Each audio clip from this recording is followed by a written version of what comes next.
livre audio de l'ouvrage intitulé « Souffrir peut-être, mais guérir ». Ouvrage collectif paru aux presses bibliques universitaires. Nous lisons tout d'abord l'avant-propos et l'introduction. Lavigny est un village du Pays de Vaud, en Suisse, dans cette région lémanique appelée la Côte. D'année en année, en janvier, s'y retrouvent pour une session d'études et de retraite spirituelle les membres des assemblées évangéliques de Suisse romande. Le thème inscrit au programme des rencontres de 1976 et les études qui furent apportées ont vivement intéressé les participants. Ils nous ont demandé de pouvoir les relire et les faire connaître. Si les presses bibliques universitaires s'intéressent avant tout à la publication d'ouvrages répondant aux besoins spécifiques des étudiants, elles portent également attention aux problèmes humains avec lesquels, chrétiens ou non, nous sommes tous confrontés. En dépit des progrès de la médecine, celui de la souffrance et de la maladie reste posé. Dans sa simplicité, la réponse ici donnée nous a paru éclairante. La tentation qui guette les étudiants, c'est de débattre des questions au niveau des idées, sans toujours tenir compte de la réalité quotidienne. Ce premier fascicule des presses bibliques universitaires n'encourra pas de reproches. Nous pensons même qu'il inaugure heureusement cette collection. Elle prévoit en effet, à la lumière de la Bible et de la foi, la présentation d'autres études concernant des problèmes actuels. Introduction de Maurice Gardiol. En préambule au thème de cet ouvrage, il est nécessaire de parler du corps en tant que lieu où se vit l'état de santé ou la maladie. Mais il faut constater aussitôt qu'il est difficile de cerner cette notion tellement le corps a donné lieu à des interprétations différentes au cours des siècles. De plus, notre conception du corps est liée à notre vision de l'homme. C'est pourquoi il convient de s'interroger sur notre manière de l'envisager et confronter cette image à ce que la révélation biblique nous en dit. Cette démarche, entreprise entre autres par Hans Rudi Weber lors d'un congrès médical, nous conduit à constater que, dans l'histoire du monde occidental, il y a deux attitudes contradictoires envers le corps et la santé. Glorification et mépris du corps. La première tend à la glorification du corps magnifié dans les compétitions olympiques ou dans la création artistique de la civilisation athénienne.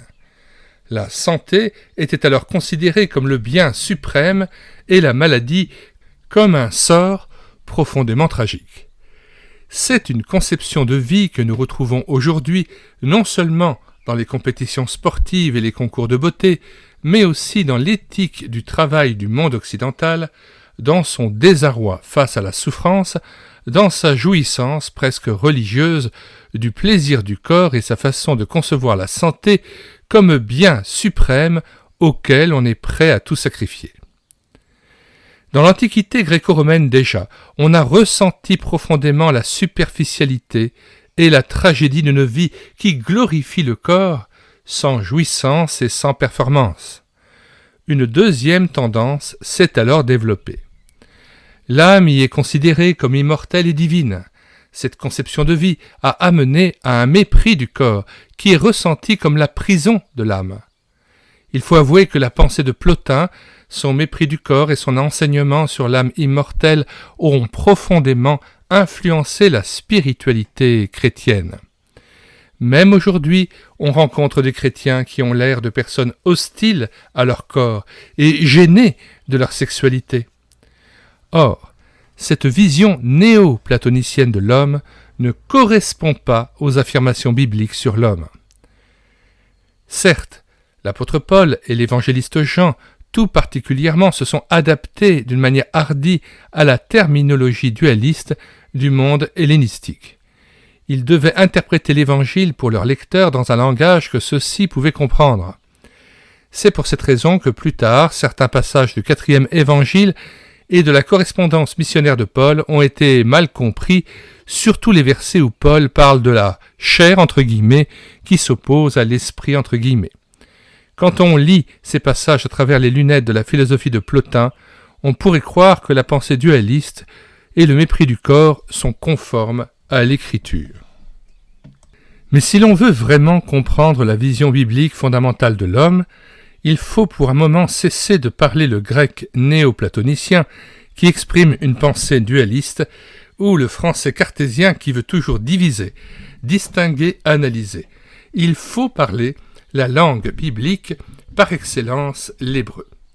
Or, dans l'hébreu et le grec biblique, il n'y a aucun mot qui désigne uniquement soit le corps physiologique, soit l'âme par opposition au corps.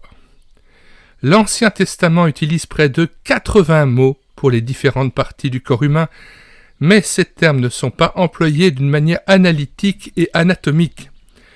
Tous se rapportent à l'homme total vu sous un aspect particulier.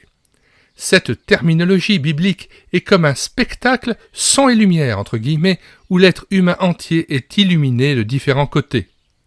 Le sang, entre guillemets, signifie par exemple l'homme du point de vue de la vie et de la joie.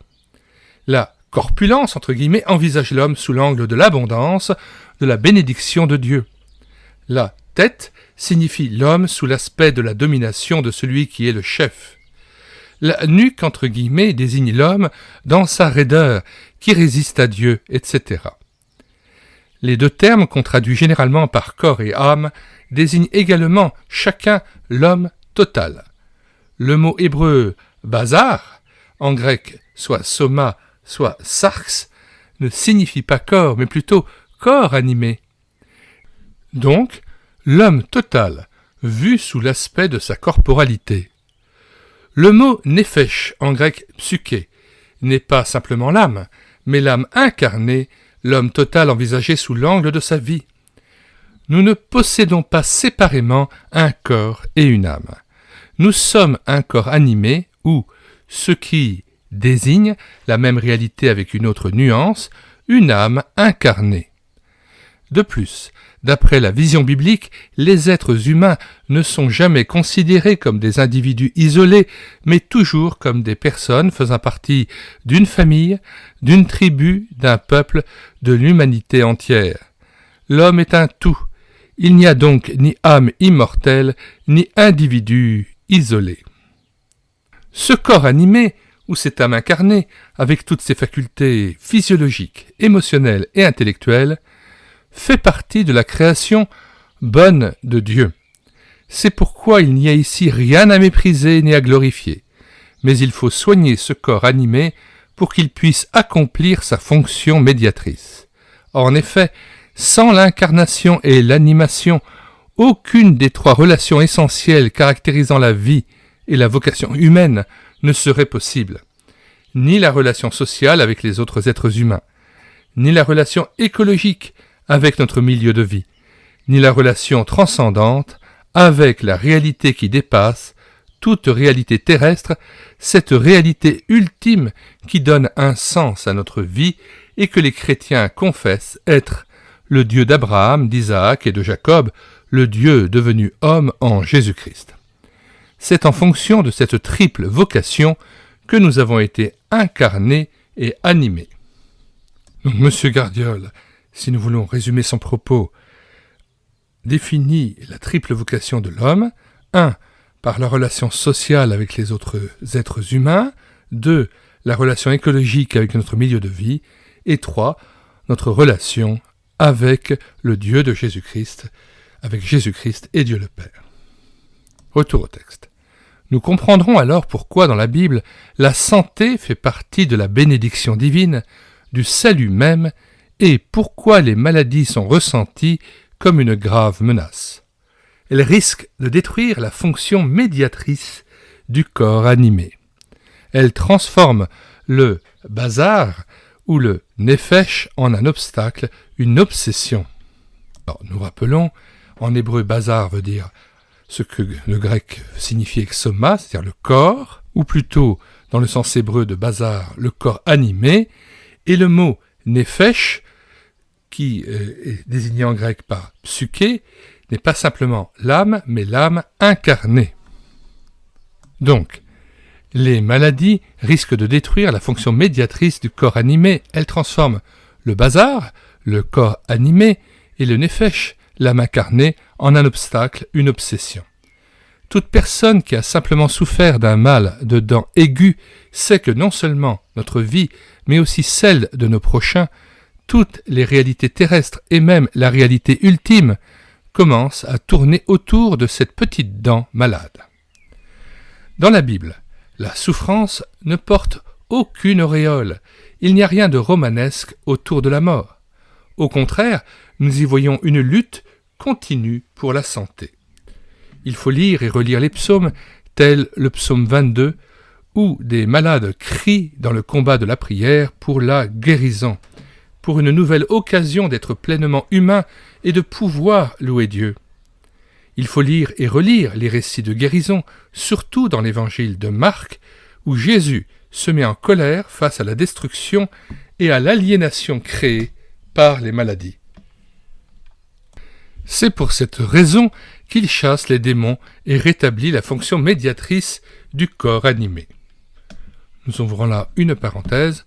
Nous laissons à M. Gardiol la responsabilité de ses propos. Nous prenons des distances à l'égard de cette expression « Jésus se met en colère face à la destruction et l'aliénation créée par les maladies ». Je ne sais pas si c'est vraiment dans cet esprit-là qu'il faut lire l'action de Jésus face à la maladie. Personnellement, je ne vois pas Jésus en colère contre les maladies, je le vois compatissant, rempli de miséricorde à l'égard des malades. Comme nous le rappelle Ésaïe 53, verset 4, « Cependant, ce sont nos souffrances qu'il a portées, c'est de nos douleurs qu'il s'est chargé, et nous l'avons considéré comme puni, frappé de Dieu et humilié. » Verset 5, « Mais il était blessé pour nos péchés, brisé pour nos iniquités. Le châtiment qui nous donne la paix est tombé sur lui, et c'est par ses meurtrissures que nous sommes guéris. » Et donc on voit dans la Bible qu'il ne s'agit pas tant de la colère de Jésus à l'égard des maladies, mais de son immense compassion, de son amour infini, qui l'a poussé à accepter de mourir à notre place et de porter le châtiment de nos maladies, de nos souffrances, de nos péchés dans nos corps. Il l'a porté sur son corps en versant son sang pour nous. Ce sont nos souffrances qu'il a portées et nous pouvons croire par la foi que nous sommes guéris par ses meurtrissures. Fin du commentaire et retour au texte. Alors ne soyez pas étonnés que parfois je m'arrête dans le texte pour livrer mon analyse et mes pensées.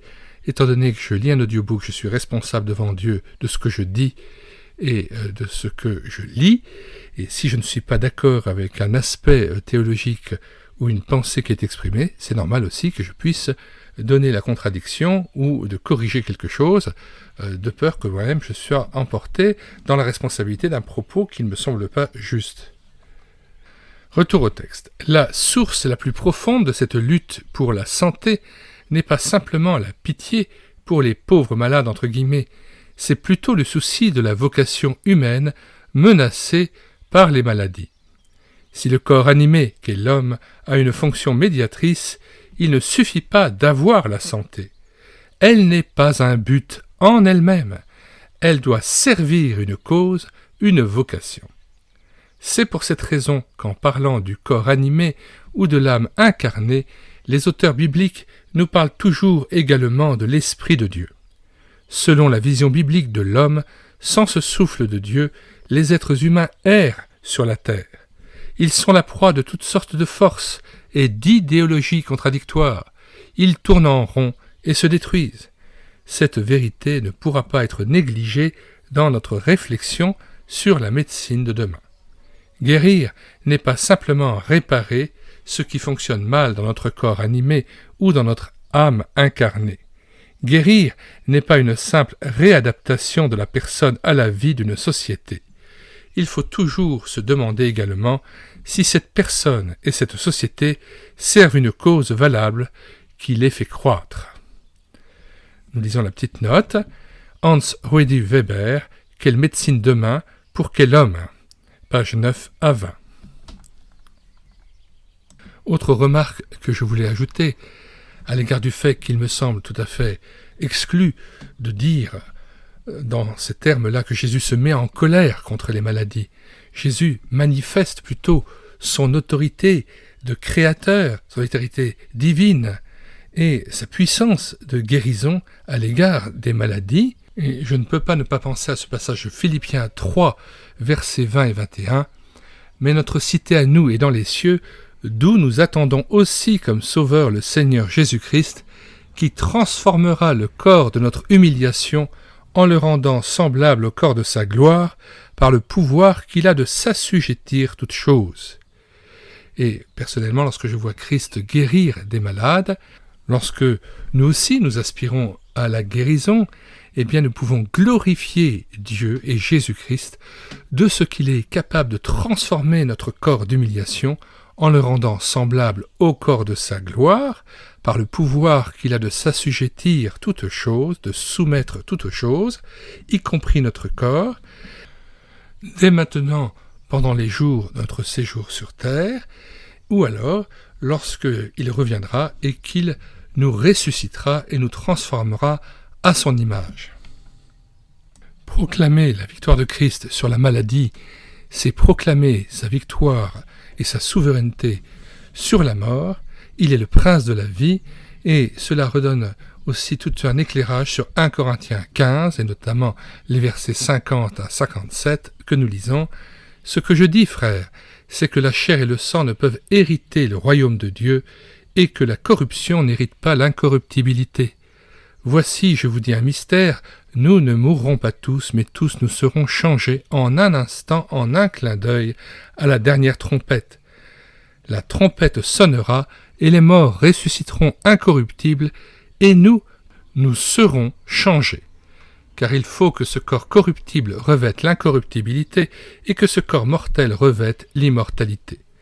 Lorsque ce corps corruptible aura revêtu l'incorruptibilité, et que ce corps mortel aura revêtu l'immortalité, alors s'accomplira la parole qui est écrite, la mort a été engloutie dans la victoire. Ô mort, où est ta victoire? Ô mort, où est ton aiguillon? L'aiguillon de la mort, c'est le péché, la puissance du péché, c'est la loi. Mais grâce soit rendue à Dieu qui nous donne la victoire par notre Seigneur Jésus-Christ. C'est curieux parce que le verset 58 oriente le fruit de cette victoire sur la maladie ou la mort et la corruption dans le but de servir Dieu. Je lis le verset 58. « Ainsi, mes frères bien-aimés, soyez fermes, inébranlables, travaillant de mieux en mieux à l'œuvre du Seigneur, sachant que votre travail ne sera pas vain dans le Seigneur. » Et on pense bien sûr à Jésus-Christ guérissant la belle-mère de l'apôtre Pierre. Une fois guérie, cette femme se lève et se met à servir Jésus-Christ. Fin de commentaire et retour au texte.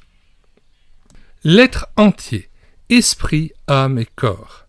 Ce que la Bible nous enseigne de l'homme, de son corps, de sa santé, comme un tout indivisible, rejoint donc ce que les sciences humaines nous disent de l'interaction et de l'interdépendance de tout ce qui constitue le monde des hommes. L'accent mis aujourd'hui sur le psychosomatique, c'est-à-dire sur l'influence de notre psychisme sur la santé du corps, nous permet d'être dégagés du morcellement de l'homme dans lequel nous nous sommes enfermés sous l'influence des philosophes grecs. Je relèverai encore qu'une notion telle que l'immortalité de l'âme est une manière subtile de nier ce que le Dieu de Jésus-Christ nous révèle, à savoir que rien, hormis son amour pour nous, ne peut nous libérer de notre destinée naturelle qui est la mort. Ce point de rupture finale, dont la souffrance et la maladie ne sont que des signes précurseurs, est un scandale aux yeux de Dieu et s'oppose à son projet de vie. Dans le récit de la création, Dieu tire de la terre Adama, ce « terreux » entre guillemets Adam, en vue de lui communiquer son souffle de vie et de s'engager avec lui dans une relation privilégiée comportant le don renouvelé de la vie. Dieu n'est pas le créateur du mal, de la maladie et de la mort. Par sa parole créatrice, il s'engage, au contraire pour l'homme et avec l'homme, dans un combat contre toutes les puissances de mort. C'est un mystère que nous avons bien souvent nié ou altéré par une lecture superficielle de certains textes bibliques. Nous avons transgressé le 2e commandement et avons gardé l'image d'un Dieu vengeur ou père fouettard. un dieu tel Zeus ou Jupiter. Un dieu projection de nous-mêmes auquel nous prêtons nos sentiments et notre manière d'être. Le Dieu qui se révèle en Jésus-Christ et que toute la Bible annonce est tout autre que les dieux de nos religions naturelles. Il s'agit bien d'une révélation et non pas d'une imagination. Certes, toute chose concourt au bien de ceux qui aiment Dieu. Romains 8, verset 28. Hélas, le verset cité est tronqué et nous ferons bien le reciter dans son contexte. Romains 8, verset 28 à 30. Nous savons du reste que toute chose concourt au bien de ceux qui aiment Dieu, de ceux qui sont appelés selon son dessein. Car ceux qu'il a connus d'avance, il les a aussi prédestinés à être semblables à l'image de son Fils, afin que son Fils fût le premier-né entre plusieurs frères. Et ceux qu'il a prédestinés, il les a aussi appelés. Et ceux qu'il a appelés, il les a aussi justifiés. Et ceux qu'il a justifiés, il les a aussi glorifiés. Fin de citation, retour au texte. Certes, toute chose concourt au bien de ceux qui aiment Dieu, y compris les pires épreuves de la vie. Cette affirmation ne permet pourtant pas de prétendre que Dieu serait lui-même à l'origine du mal, de la maladie ou de la souffrance. Une telle conception serait en totale contradiction avec tout ce qui nous est dit de Dieu en Jésus-Christ. Les puissances qui nous soumettent au mal, que nous ayons nous-mêmes une part de responsabilité dans la cause de notre souffrance ou non, sont tellement déterminantes dans le monde que lorsque Dieu s'incarne en Jésus-Christ, elles viennent aussi atteindre le Fils de Dieu. Ses souffrances et sa mort ne sont pas l'œuvre de Dieu. Elles sont au contraire signe de l'échec du projet de Dieu de communiquer la vie vraie et libre aux hommes qu'il a créés. Il se heurte au rejet de ceux à qui il a pris le risque de déclarer son amour. Sa toute-puissance ne consiste pas à répondre au mal par le mal, à la violence par la violence, mais bien à choisir de donner sa vie, de subir l'assaut du mal et de la mort, lui qui était le juste et la vie. Et cette mort, comme celle des hommes, n'est pas une comédie, c'est la fin de tout. Je trouve très biblique et parfaitement lucide ce que l'historien français Pierre Chonu écrit à ce sujet. La mort de l'homme est un scandale, elle est le scandale par excellence. Tout ce qui tend à diminuer ce scandale est dérisoire, est un opium du peuple. Elle est l'inadmissible. La mort d'un homme, l'anéantissement d'une mémoire ne peut être compensé par l'existence du cosmos et la poursuite de la vie. La mort biblique est une mort vraie, sans fausse consolation. L'immortalité de l'âme atténue la mort, elle lui fait perdre son sens. Dieu ne fait pas l'économie de la mort, il ressuscite. Pierre Chonu, La mémoire de l'éternité, page 93 à 111. Voilà la réponse de Dieu à la victoire apparente de la mort. C'est une recréation à partir du néant à laquelle la mort nous a réduits. Confère se reporter à Hébreux 2, 14, que nous lisons. Ainsi donc, puisque les enfants participent au sang et à la chair, il y a également participé lui-même, afin que, par la mort, il anéantit celui qui a la puissance de la mort, c'est-à-dire le diable, verset 15, et qu'il délivra tous ceux qui, par crainte de la mort, étaient toute leur vie retenus dans la servitude. Fin de citation. Retour au texte. Dès lors, la rencontre avec Jésus-Christ a pour effet la régénération de vie totalement réconciliée avec Dieu. Le dialogue est rétabli dans une transparence et une confiance retrouvée. Cette espérance de la résurrection, attestée par l'Esprit du Christ dans et au travers de la communauté des croyants, nous fait saisir avec réalisme le scandale du mal, de la maladie et de la mort. Elle nous délivre également de la peur, de l'angoisse et du doute. Maladie ou souffrance ne sont pas en elles-mêmes porteuses d'expériences enrichissantes, comme on peut le déduire de formulations telles que « Dieu a permis qu'il soit malade pour qu'il puisse être enrichi », redoutable ambiguïté qui confère aux puissances du mal un effet salvateur alors qu'elles détruisent systématiquement tout ce qu'elles atteignent. Il n'y a pas de salut possible hors de l'écoute de la parole de Dieu révélée aux hommes en Jésus-Christ. Même le rejet de cette parole par les hommes et sa mise en croix n'ont pu la faire taire. Par la résurrection, le Dieu d'Abraham, de Jacob, de David, de Jésus-Christ, atteste que sa parole est toujours vivante et efficace pour ceux qui la reçoivent avec confiance. Les textes qui vont suivre sont une tentative d'écoute de cette parole. Son enseignement sur la souffrance et sur la maladie devrait nous permettre, en tant que chrétiens, en tant qu'Église, d'être toujours mieux les témoins de la vie qui nous est donnée en Jésus-Christ. Maurice Gardiol. Nous mettons dans les commentaires de cette vidéo le lien de téléchargement gratuit de cet ouvrage, ainsi que le lien vers la playlist « Face à l'épreuve, la maladie, le handicap, la mort et la souffrance ». Playlist où nous présentons différents ouvrages que nous avons numérisés et mis à votre disposition sur le site internet médiathèquechrétienne.fr, site internet que nous avons bâti en synergie avec cette chaîne YouTube Elle écoutait sa parole, afin d'assurer la réédition numérique gratuite des ouvrages chrétiens épuisés et non réédités, comme l'était cet ouvrage collectif intitulé « Souffrir peut-être, mais guérir ». La prochaine vidéo sera donc la lecture du chapitre de Jacques Blandenier « La compassion du Christ, signe du royaume de Dieu ».